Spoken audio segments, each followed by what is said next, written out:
In Colossians, it's actually 2 verses. Colossians chapter 2.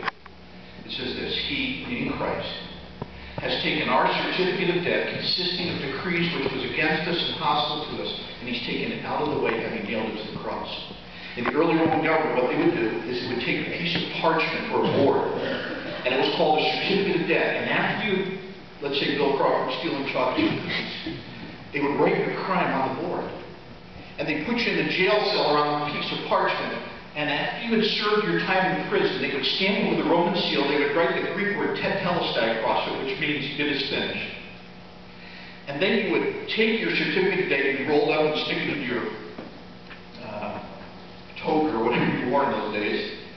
And if somebody came along and said, "Hey, aren't you supposed to be in prison for stealing chocolate cookies?" You'd say, "Tetelestai, it is finished." You didn't have to serve another moment for the crime that you had committed.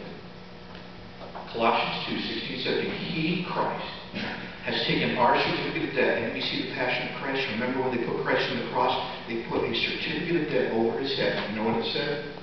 King of the Jews. That was His crime. But it says He has taken our certificate of debt and He's taken it out of the way, having nailed it to the cross. And what happened is this: that at the point that Christ went to the cross, God the Father poured all His wrath on God the Son, so that He could pour out all His love and move in.